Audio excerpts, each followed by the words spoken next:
Hi aspirant, ఇది మలి మొగలు పార్ట్ 2 వీడియో. పార్ట్ 1 ఉంటుంది, అది చూడండి. చూద్దాము. 6వ మలి మొగల్ చక్రవర్తి ఆలంగీర్ 2. ఆలంగీర్ 1 అని మనము ఔరంగజేబుని అంటాము, ఇతను ఆలంగీర్ 2. 6వ నెంబర్ అంటే ఇది మనం రాసుకున్న 6వ నెంబరు. మధ్యలో చాలామంది చక్రవర్తులు ఉంటారు, వాళ్ళు ఏం ఇంపార్టెన్స్ ఉండదు, ఉత్త డమ్మీ చక్రవర్తులు కాబట్టి మనం అది చరిత్రలో రాయలేరు.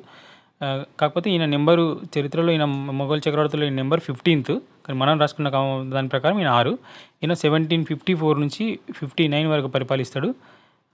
ఇతని ప్రధాని ఇమద్ ఉల్ ముల్క్ ఇతన్ని చంపి ఇతని నగ్న శరీరాన్ని యమునా నదిలో పాడేస్తాడు.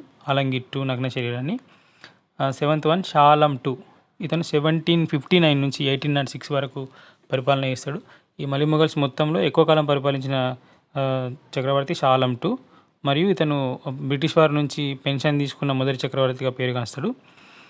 ఇతని ప్రధానికి భయపడి 12 సంవత్సరాలు అవధి రాజ్యంలో శరణార్థిగా ఉంటాడు షా ఆలం 2. ఇక్కడ చిన్న టాస్క్ ఒకటి మీకు ఇచ్చేది ఏంటంటే, ఇతని ప్రధాని పేరేంది.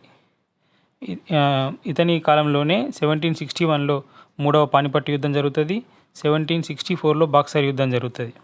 ఈ రెండు ఇతని కాలంలోనే జరుగుతాయి, షా ఆలం 2 కాలంలో. 8వ చక్రవర్తిని చూద్దాం, అక్బర్ 2. 1806 నుంచి 1837 వరకు పరిపాలిస్తాడు. బ్రిటిష్ వారికి పెన్షన్దారుడిగా ఉంటాడు ఈయన. అయితే మన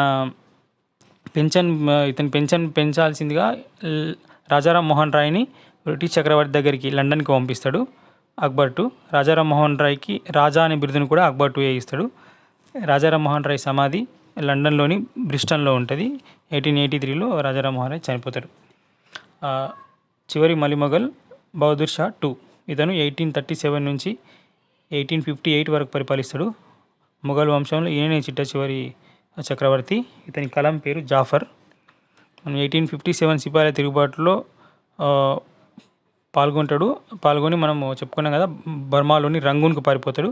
ఇతను అక్కడనే రంగూన్లో జైల్లో ఉండి 1862లోనే అక్కడనే మరణిస్తాడు. ఇంతే మలి మొఘల్స్. ఇవే ఇంపార్టెంట్ విషయాలు, ఎక్కువ ఇంపార్టెంట్ విషయాలు ఉండవు ఇవి. Thank you for watching. Please subscribe, like, share and comment. If మీకు అవసరమైన వీడియోలు ఏమైనా కావాలి అనుకుంటే కామెంట్ చేయండి, దాని మీద వీడియో చేద్దాం. Thank you.